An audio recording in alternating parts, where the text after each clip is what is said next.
নমস্কার বন্ধুরা, রয়্যাল কিচেনে আপনাদের সবাইকে স্বাগতম। আজকে হাজির হয়েছি হাঁড়ি ভাঙা মিষ্টির রেসিপি নিয়ে। এই হাঁড়ি ভাঙা মিষ্টি অনেকেই তো অনেক রকমভাবে বানিয়ে থাকেন। আমি কিভাবে বানাই সেটাই আজকে আপনাদের সাথে শেয়ার করব। আশা করি রেসিপিটা আপনাদের ভালো লাগবে। যদি ভালো লাগে লাইক, শেয়ার, সাবস্ক্রাইব করে আমার পাশে থাকার অনুরোধ রইল। তো বন্ধুরা, এবার রেসিপিটা দেখে নেওয়া যাক। এখানে 1 লিটার দুধের ছানা কাটিয়ে যতটা ছানা হয় পুরোটাই নিয়েছি। আর ছানা কাটানোটা আপনাদের সাথে শেয়ার করলাম না, কারণ আগেরও অনেক রেসিপিতে ছানা কাটানোর টেকনিক দেওয়া আছে, তাই আর আজকে শেয়ার করলাম না। এবার ছানাটাকে আমি একটু মসৃণ করে মেখে নেব।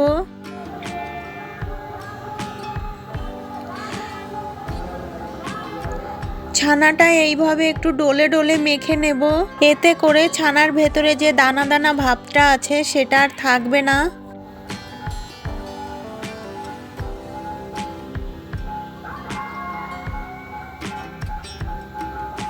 ছানাটা যখন এরকম মসৃণ হয়ে যাবে তখন বুঝে নিতে হবে ছানাটা মাখা হয়ে গেছে। আর ছানাটা মাখতে আমার 7 মিনিট মতো সময় লেগেছে। এবার এই ছানার ডো থেকে লেচি কেটে নেব।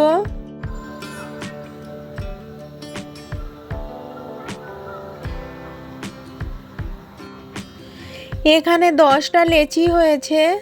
এবার এই লেচির মধ্যে থেকে একটা লেচি নিয়ে এইভাবে গোল করে নেব। গোল করে নিয়ে তারপরে লম্বা শেপ দিয়ে নেব। এইভাবে হালকা লম্বা শেপ দিয়ে নেব। লম্বা শেপ দিয়ে হালকা করে একটু চেপে দেব। আর চারিদিক দিয়ে এইভাবে একটু সমান করে চৌকো করে নেব। এই একইভাবে সবকটা মিষ্টি বানিয়ে নেব। এবার শিরা তৈরি করে নেব। শিরা তৈরি করার জন্য প্রথমে একটি পাত্র বসিয়ে এর মধ্যে 200 গ্রাম চিনি দিয়ে দেব। আর এই চিনির বাটি মেপেই 8 বাটি জল দিয়ে দেব।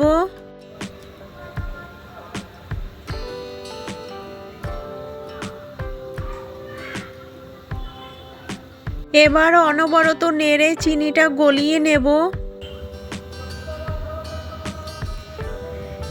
চিনি গলে গেছে। এবার গ্যাস বাড়িয়ে দিয়ে শিরাটা ফুটিয়ে নিয়ে জাল করে নেব।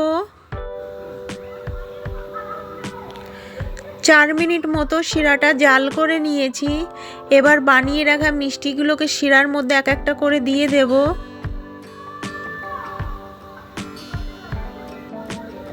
এবার গ্যাস বাড়ানো অবস্থায় 15 থেকে 20 মিনিট মতো জাল করে নেব। 15 মিনিট জাল করে নেওয়ার পর মিষ্টিগুলোকে উল্টে দেব। আর এই সময় মিষ্টিগুলো খুবই নরম থাকে, তাই খুব সাবধানে আলতো হাতে মিষ্টিগুলোকে উল্টে দিতে হবে, নইলে ভেঙে যেতে পারে।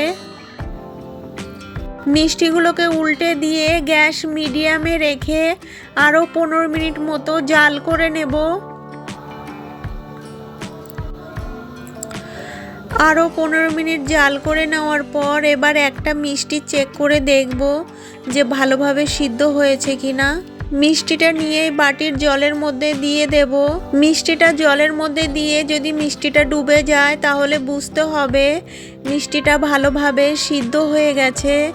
দেখুন, আমার এই মিষ্টিটাও জলের মধ্যে ডুবে গেছে, তার মানে মিষ্টিটা ভালোভাবে সিদ্ধ হয়ে গেছে। গ্যাস অফ করে দিয়ে এবার মিষ্টিটা 4-5 ঘন্টা মতো ঢাকা দিয়ে রেখে দেব। এতে করে মিষ্টির ভেতরে ভালোভাবে শিরাটা ঢুকে যাবে। এবার মিষ্টিটা ভেজানোর জন্য আমি একটা দুধের শিরা বানিয়ে নেব। প্রথমে ক্যারামেল বানানোর জন্য শুকনো কড়াইতে 100 গ্রাম চিনি দিয়ে দেব। চিনিটা দিয়ে নাড়াবো না, যখন গলতে শুরু করবে তখনই চিনিটা নাড়িয়ে ক্যারামেল বানিয়ে নেব। দুধের শিরাতে যতটা চিনি লাগবে ততটা চিনি দিয়েই ক্যারামেল বানিয়ে নিচ্ছি। আর ক্যারামেলটা একেবারে পুড়িয়ে ফেলা যাবে না। পছন্দ মতো কালার আসলে এর মধ্যে দুধ দিয়ে দিতে হবে। আমার পছন্দ মতো কালার হয়ে গেছে, এবার দুধ দিয়ে দেব।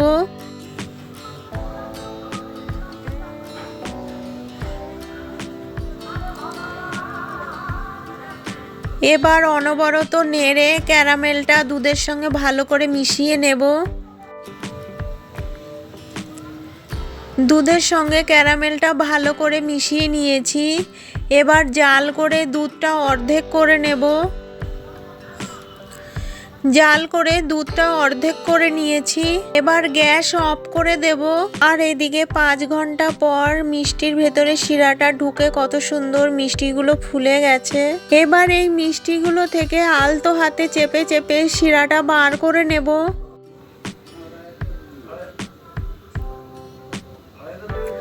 সব মিষ্টি থেকে শিরা চেপে বার করে নিয়েছি। এবার এই দুধের শিরার মধ্যে মিষ্টিগুলোকে এক একটা করে দিয়ে দেব। এবার আলতো হাতে মিষ্টিগুলোকে উল্টে দেব।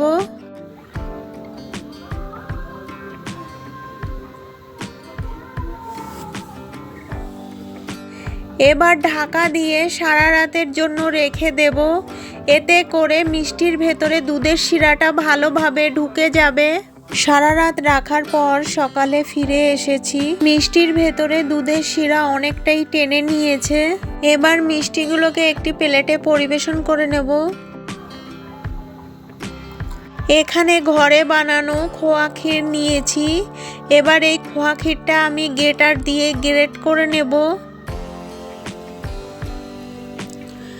এবার এই খোয়া ক্ষীরটা মিষ্টির উপরে দিয়ে দেব। এবার একটা মিষ্টি কেটে দেখিয়ে দিচ্ছি।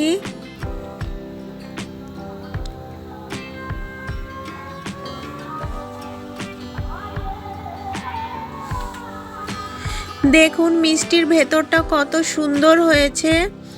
এইভাবে বাড়িতে বানিয়ে খেয়ে কেমন লাগলো কমেন্ট বক্সে জানাতে একেবারেই ভুলবেন না। আজকের রেসিপি কেমন লেগেছে যদি ভালো লাগে লাইক শেয়ার সাবস্ক্রাইব করে আমার পাশে থাকার অনুরোধ রইল। আর পাশে থাকা বেল আইকনটি ক্লিক করে রাখবেন। এতে করে যখনই কোনো নতুন ভিডিও আপলোড দেব সর্বপ্রথম আপনার মোবাইলে পৌঁছে যাবে। সবাই ভালো থাকবেন, সুস্থ থাকবেন। আর আমার এই ভিডিওটা শেষ অবধি দেখার জন্য আপনাদেরকে অনেক অনেক ধন্যবাদ।